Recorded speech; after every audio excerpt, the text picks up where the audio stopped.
Hey y'all! So I haven't uploaded a video yet, obviously, being in my new place, so I don't know the consensus on the traffic situation. Like if you hate it, if you can hear it, if you don't want me to film right here, so I'm filming right here again. Because I liked how it looked, and because when I was editing that video, Friday's video, I couldn't really hear the traffic. There was like some like giant trucks that you could like kind of hear, but I really couldn't hear it for the most part. So I'm just hoping that you are okay with me filming right here. It's really hot. I turned my air off again. I'm gonna be sweating. But I am back and I have more of your paranormal stories that I'm super nervous to read today. These might be a little bit shorter because I don't have much time to get this video up, and so I don't want to like read a bunch of really long stories. But the stories that I picked out seem crazy nonetheless, so it's gonna be shorter, but we're gonna have crazy little stories. The second story I picked out is pretty long, so this might like even out to like a normal length video. I don't know. I say that and then it's like 10 minutes or 25. Like there's no in between. But we're gonna hop right in.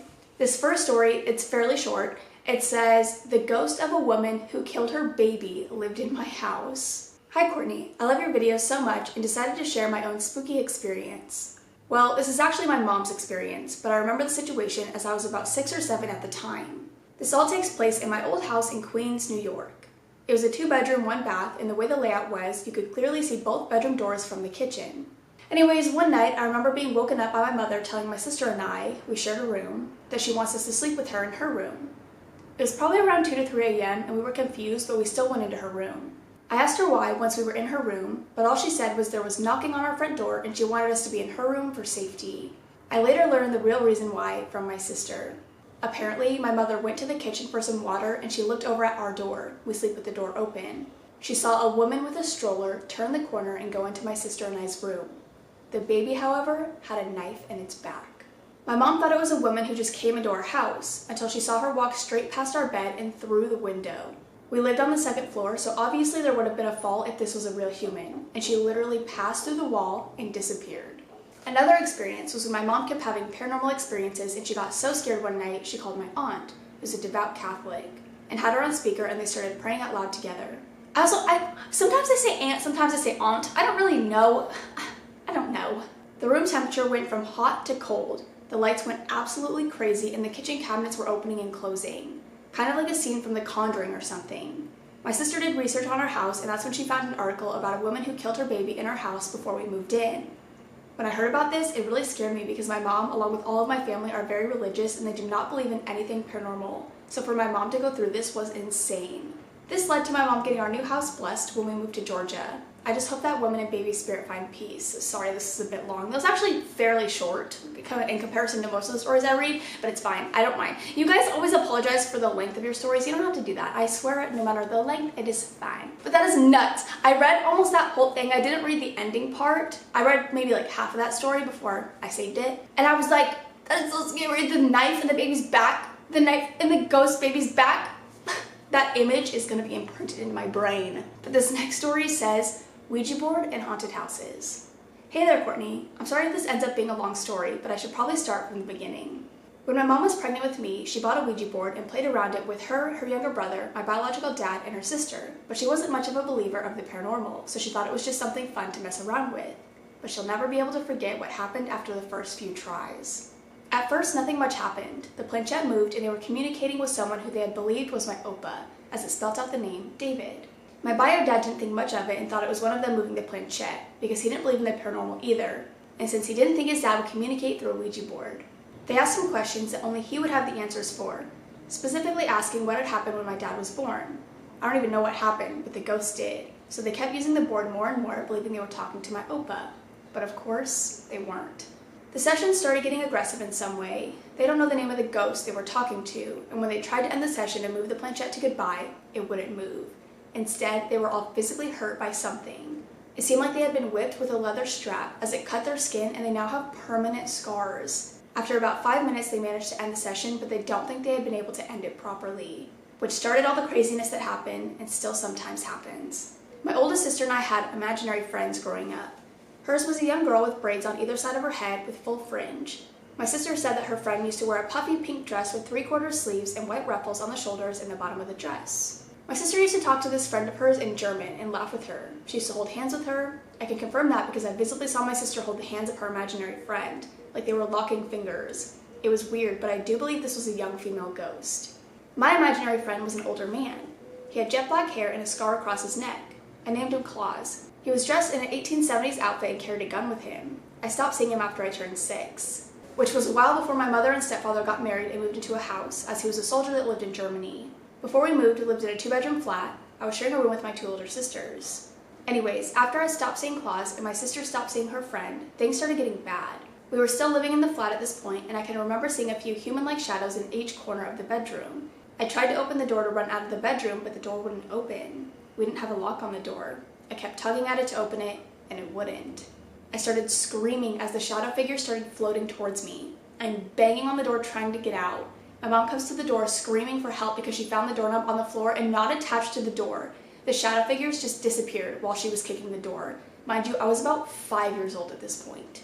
She managed to get help to put the doorknob back on the door. Her mom and dad heard her screams for help as they lived next to us. As soon as she opened the door, I was asleep against it.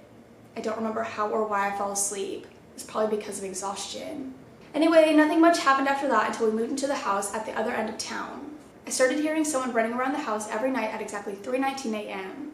We didn't have any pets and everyone was asleep. I was petrified, and when I told my mom what was happening, she didn't believe me and said I was probably having a nightmare. One night I wanted to know what was running around, so I got up out of bed, tiptoed to the door, and opened it. I saw a little glowing orb fly down the marble stairs, but I ignored it and went back to bed. Nobody believed in what I was saying, so I didn't do anything about it. A few months go by and we're getting ready to move to England, which meant clearing everything in the house and putting the ugly dusty curtains back up. And then, this is random, it says I was in school during all of this, so my stepdad actually believed in the paranormal. I don't know what they mean. He was stood on the windowsill putting up one of the curtains when all of a sudden the other one falls from the windowsill. He carried on putting the other curtain up and then climbed down from the windowsill to grab the other one, but he couldn't find it on the floor, so he goes to the kitchen to grab a glass of water. Comes back into the dining room to find the curtain folded and on the windowsill. He shouted for my mom, who was upstairs the entire time, and asked her if she put the curtain on the windowsill whilst he was in the kitchen. She didn't. She was upstairs taking the shelves down and filling in the holes in the wall. They ignored it and carried on packing everything and making sure the house is the same as it was before we moved in. That is so weird. I mean, everything in this story is so, like, all the shadow people coming at you in the bedroom, that's gonna stick with me forever. But like, that's just so bizarre. I don't know. Everything about the story is so weird.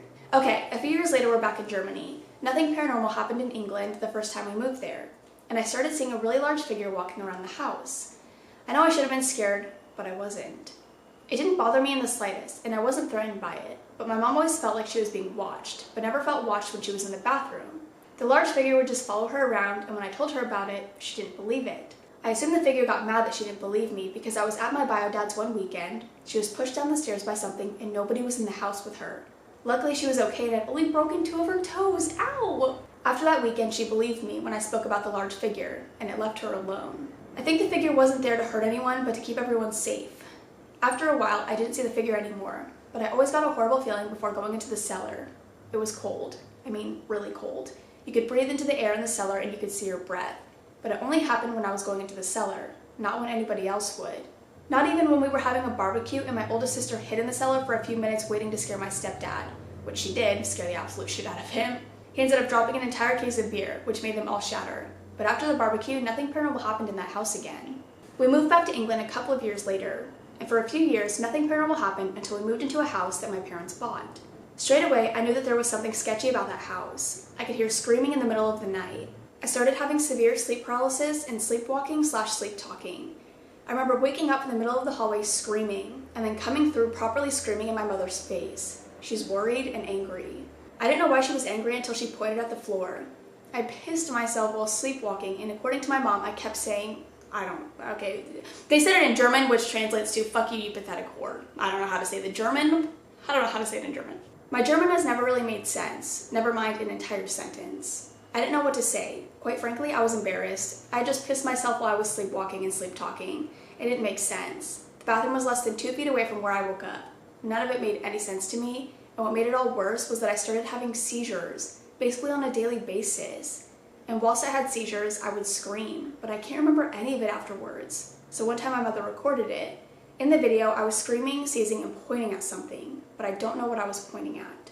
Another seizure I had was in the kitchen. I was eating something to get my blood glucose levels up, and all of a sudden I dropped, hit my head on the corner of the counter and onto the concrete floor, and choking on the food. My brother, 6 at the time, had stuck his hand in my mouth and got the food out, screamed for my mom to come, who was in the shower, and ran down in her towel.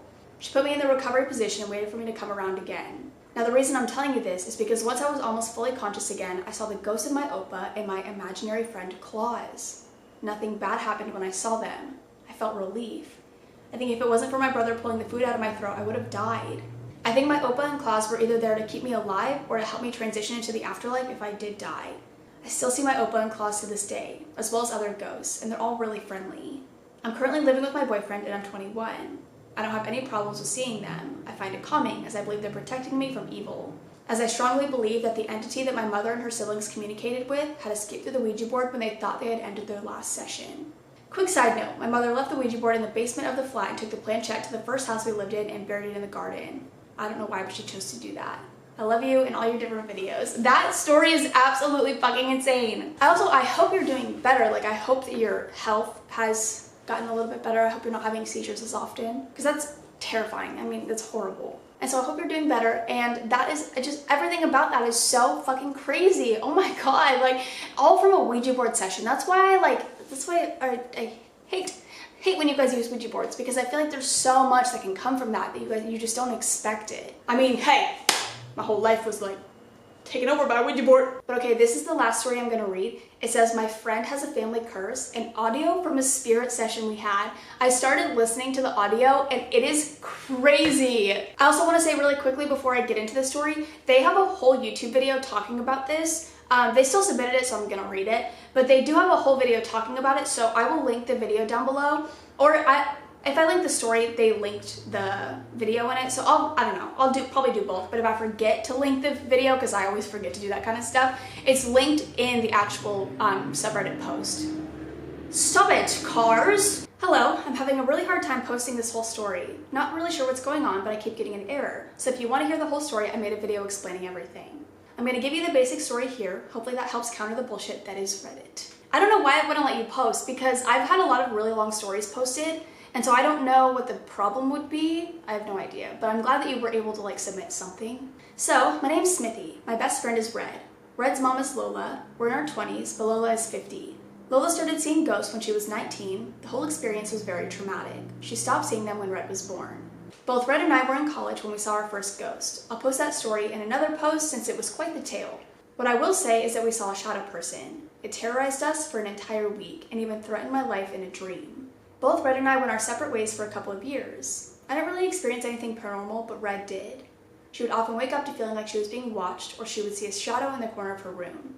That didn't stop when we moved in with each other 2 years after the shadow person incident. Forgot to mention that Red was around 19 when she first started experiencing the paranormal too.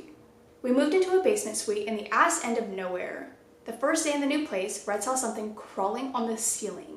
Over the next 2 years we were in that place, she would wake up again to feeling like someone was watching her, but she would never see anything. I once heard footsteps walking from our laundry room to the living room, where I'd fallen asleep on the couch. The laundry room is beside the living room, and the couch is right beside the entrance. The footsteps had stopped in the middle of the living room, and I refused to open my eyes. I also saw a disembodied head floating in front of the stove light I kept on at night. Oh my god! We moved into the city in August of 2020. Red started seeing full-bodied shadow figures in her room. She would wake up and see them standing in her closet or sitting on her bed. Some had even tried to talk to her. I just saw the occasional shadow figure in the corner of my eye, but nothing to the extent of her. On May 22nd, I decided to use an app called Necrophonic? I don't know. It's basically a spirit box app. Both Red and I just listened instead of conversing with the spirits. We didn't really hear anything aside from hearing our names a couple of times and a few creepy phrases. I recorded the spirit box with my iPhone screen recorder and I put them in an editor where I slowed down the audio. I go by a nickname, so when I heard my birth name being said, it kind of freaked me out. I also heard Red's name being said. I heard other pretty creepy things as well. But it got worse when I reversed the audio. I reversed it because I heard this woman speak weirdly. Kind of reminded me of those horror movies I watched where the demon would speak in reverse. Well, I heard the same lady speaking, but this time I could understand what she was saying. To say I'm freaked out is a monumental understatement.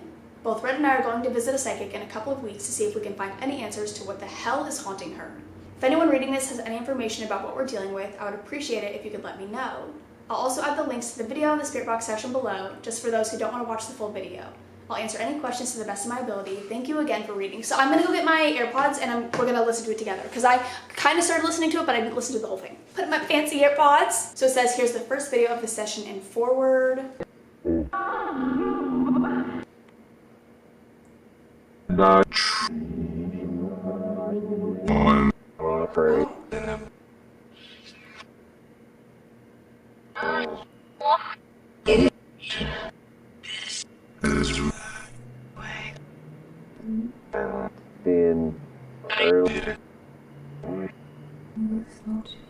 Okay, so that was okay, so this is where it's in reverse. That was terrifying by itself. That was so scary. I don't like that.